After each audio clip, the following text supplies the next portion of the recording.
Alors Serge Quérien, je suis diacre permanent du diocèse de Saint-Brieuc et Tréguier, un petit peu organiste dans ma paroisse. Et j'étais dans une vie ancienne, j'étais prof de lettres à Saint-Charles. Alors quand Goulven, évidemment, m'a posé la question de savoir si je voulais bien écrire un texte pour la cantate d'inauguration de l'ouverture de la cathédrale, moi j'étais un peu surpris par la demande parce que j'ai jamais fait ce travail, mais je me suis dit, après tout, pourquoi pas?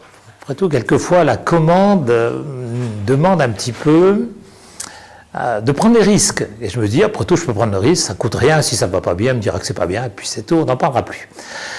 Alors, j'ai pensé, quand il m'a dit cantate, j'ai pensé aussitôt au sens du terme en latin, cantate, c'est chanter. Et je me suis dit qu'il fallait que je fasse un fil conducteur avec un refrain qui dise que la cathédrale chante. Il n'y a pas que des voix qui chantent, il y a aussi les pierres de la cathédrale qui chantent.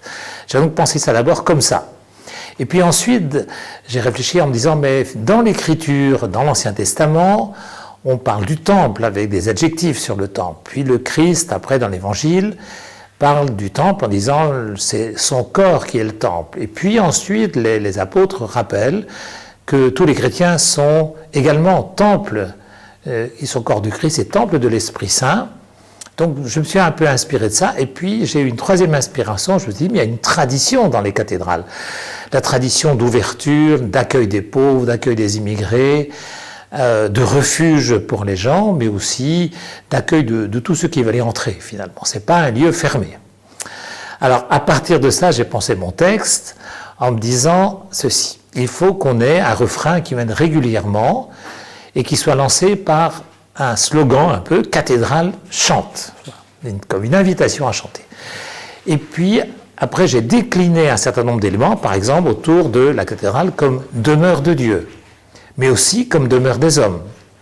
La cathédrale comme refuge, la cathédrale comme lieu de charité, mais aussi comme signe donné au milieu de la cité. Voilà, un certain nombre comme ça de mots qui reprenaient un peu la grande tradition du lieu de Dieu dans la ville et de la cathédrale dans l'histoire. Et j'ai pensé, après chaque partie, un peu comme une litanie, avec 5 ou 6 phrases, volontairement que je n'ai pas isorhythmé.